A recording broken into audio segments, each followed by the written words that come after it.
Gracias a todos los que nos acompañan. Seguimos con el doctor en Ciencias Políticas, Carlos Raúl Hernández. Durante este año 2025, como decíamos, las acciones de Trump han marcado pues todo el centimetraje de la prensa internacional, las expectativas de los mandatarios, qué va a hacer Trump con las políticas arancelarias, con sus acciones, que si Trump es impredecible, que las estrategias de Trump, que está jugando al duro, o bueno, muchos pues analizan su autobiografía, él es un empresario, viene de un programa de televisión muy famoso. Él es un empresario que se hizo viene rico. de una familia rica. Él se hizo rico trabajando con la mafia de New York y además sistemáticamente utilizando la quiebra como mecanismo para recuperar recursos. Él es un inversionista fracasado que creció gracias al Estado norteamericano. Así que es precisamente el modelo del antiempresario. Es un estafador, él fue un estafador y además, bueno, eso lo cuenta en una biografía que yo leí de él hace poco, que él era intermediario entre la mafia y el FBI.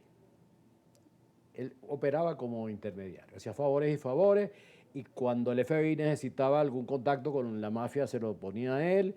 Es decir, él hizo su fortuna de una manera, él no es Rockefeller, claro, ni nada de eso. Pero ahora bien, un país como Venezuela, ¿qué acciones debería estar tomando el gobierno para prevenir que Trump influya en todas sus acciones? Que si se llevó un barco con petróleo, es decir, o que tengamos que depender que las políticas de sanciones de Trump hacia Venezuela, ¿cómo hace un país para garantizar su soberanía en estas circunstancias? Bueno, el problema es que a eso quería hablar, pero iba a hacer un comentario que me llegó ahorita, que es que la premio Nobel acaba de decir que ella apoya todas las iniciativas políticas que ha tenido Trump.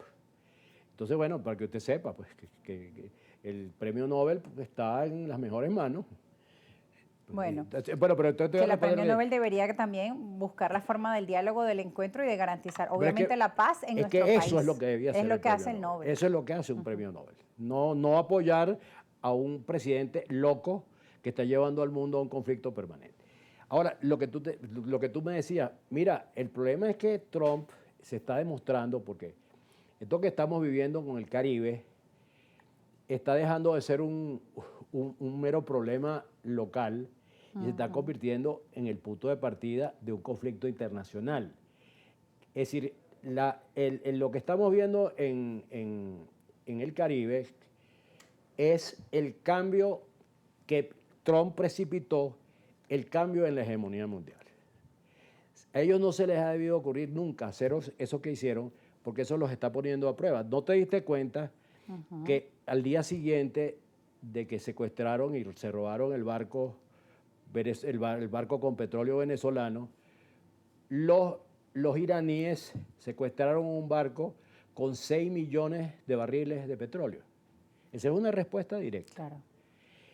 Por otro lado, María Zaharova, que es la voz, no de la Cancillería, ella es la voz de Putin. Bueno, María Zaharova dijo que los rusos no estaban dispuestos a aceptar ese tratamiento para Venezuela. Ahora, ¿qué significa eso?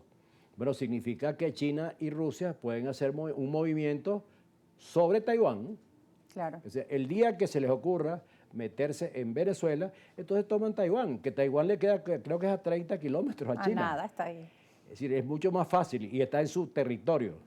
Bueno. Pero además no solo eso, sino que los hutíes, que controlan nada menos que el estrecho de Hormuz, por donde pasa el 70% del mercado petrolero mundial.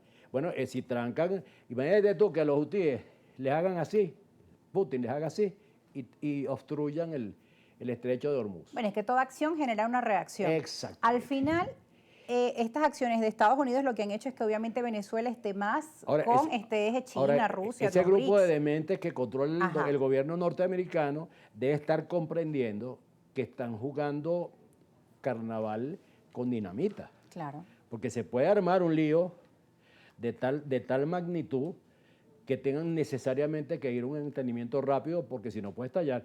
Yo creo que hoy estamos más cerca de un conflicto mundial que lo que estuvimos en el 1962, cuando la crisis de los cohetes. Ahora, ¿qué puede frenar a Trump?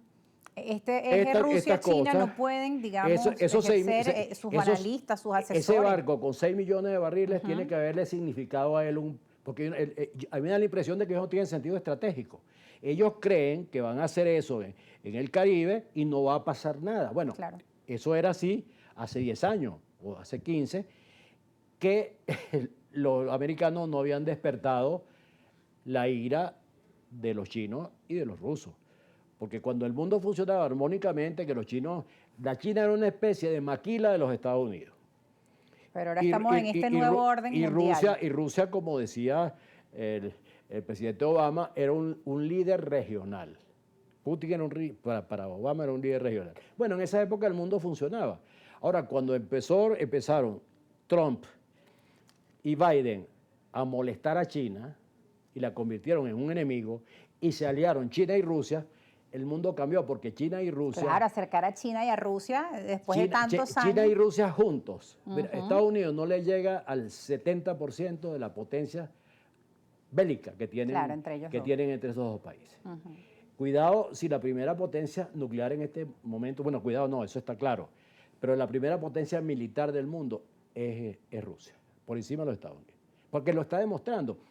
Todas las armas de los Estados Unidos y de la OTAN se probaron en Ucrania y Rusia se impuso. Hay una cuenta donde muestran como los líderes con su fuerza militar, Estados Unidos estaba en el primer lugar, pero muy de cerca a China, y es lo que tú mencionas, y luego China y Rusia. Pero esto, no sé, podría haber cambiado también con estas últimas pero si todas las armas americanas se probaron. Tú te acuerdas que cada rato decían, es que ahora vienen los tanques, no sé qué cosa, que van a definir la guerra. Y resulta que de acuerdo que Putin dijo, arderán. Tanques ultramodernísimos, invulnerables, que nadie los podía tocar. Y el comentario de Putin, arderán y ardieron. Estamos como en una nueva guerra fría, Carlos Raúl. Bueno, más una guerra fría, pero a veces se calienta, a veces hay que prender la calefacción, te digo, porque estamos muy cerca de un conflicto internacional grave, pero con una diferencia. Yo te lo comparaba con la crisis de los cohetes del 62, pero en esa época había grandes ventajas. Una de las grandes ventajas es que los americanos descubrieron a los cohetes en Cuba por casualidad. Fue por una foto que tomaron y salieron, ¿no? Y Khrushchev siempre estuvo dispuesto a negociar y salieron del problema. Ahora tú ves que Trump está haciendo todas las cosas conscientemente y se está consiguiendo con unas paredes que él no imaginaba que estaban ahí. Claro. Entonces eso pone en peligro mucho el mundo. Tenemos que ir a la pausa, pero ya regresamos. Vale, nuevamente te está sonando la campanita. Pero ustedes no se preocupen que ya regresamos. No se aparten.